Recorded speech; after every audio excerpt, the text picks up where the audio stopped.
Olá pessoal, no vídeo de hoje nós vamos aprender o que é necessário para construir uma tabela verdade para que a gente possa analisar proposições compostas.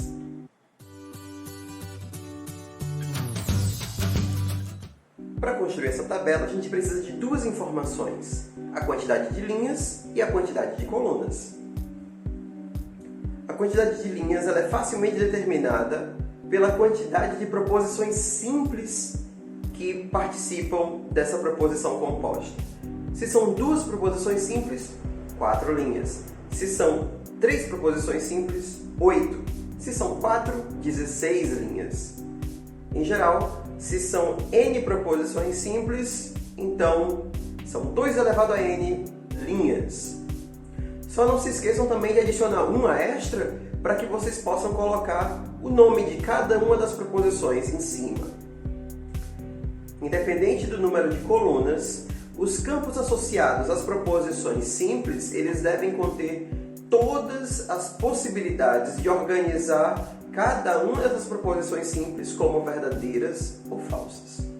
Existe um jeito simples de a gente conseguir organizar essa tabela e organizar esse preenchimento de modo a garantir que todas as combinações possíveis foram utilizadas.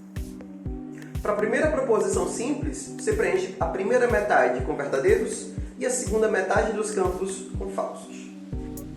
Na hora de preencher os campos relativos à segunda proposição, a gente volta a olhar para a primeira. Onde estava tudo verdadeiro, você agora preenche no campo da segunda, metade com verdadeiro, metade com falso. Já para os que na primeira estava marcado com falso, você agora vai para a segunda coluna e bota metade verdadeiro, metade falso. Se você tem mais proposições, faz sempre relativo ao anterior. Pega metade dos que eram verdadeiros na anterior, preenche com verdadeiro e a outra metade com falso. E para a outra metade do anterior, que era tudo de falso, também metade verdadeiro, metade falso. Assim você garante que todas as combinações possíveis foram contadas. Já para determinar a quantidade de colunas, depende de qual esquema a gente vai utilizar. E eu vou ensinar para vocês duas formas de organizar essas proposições. Na primeira possibilidade, a quantidade de colunas é igual à quantidade de proposições simples mais a quantidade de operações independentes que essa proposição composta possui. Mas como assim operações independentes? Simples. Quantas operações independentes participam dessa operação? Vamos fazer um exemplo. Na proposição P ou Q e P e R, a gente tem duas operações que são independentes. Calcular P ou Q e calcular P e R são operações independentes. Uma coluna para cada um desses. E depois desse resultado, a gente consegue calcular a proposição toda. Ou seja, a gente adiciona 1, 2 e 3 colunas para essas proposições. Sendo assim, nesse esquema a gente tem 6 colunas. 3 para simples, 2 para as intermediárias e 1 para a proposição completa. Já na segunda forma de organizar, a gente precisa de tantas colunas quanto o número de proposições simples mais o número de símbolos matemáticos lógicos que apareceram. Parênteses não contam.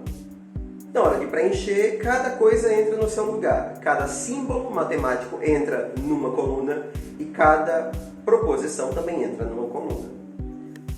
E quando tiver parênteses, eles ficam juntos com a proposição. Usando o mesmo exemplo de antes, a gente vai precisar de 3 colunas para as 3 proposições simples, P, Q e R. E a gente vai precisar de 3 colunas para os operadores lógicos, OU e I. E na hora de preencher a tabela, simples também. Você sempre começa pelas colunas das quais você já tem informações para poder preencher ela. Vou usar de novo os mesmos exemplos. Primeiro, do tipo 1, na tabela do tipo 1. Primeiro a gente preenche P ou Q, a gente preenche P ou R. E só depois, com essas informações, que a gente preenche P ou Q e P e R. No caso do tipo 2, a gente sempre preenche segundo o mesmo critério. Só que agora, cada resultado fica embaixo daquele conectivo lógico que você está analisando. Caso facilite, vocês podem colocar também embaixo da tabela o número que indica a ordem de preenchimento dessa tabela do tipo 2. Isso realmente vai facilitar bastante a vida de vocês. E eu espero que vocês tenham entendido tudo direitinho. Qualquer coisa, qualquer dúvida, é só mandar um comentário e me chamar para conversar. Então, obrigado por ter acompanhado esse vídeo e até a próxima!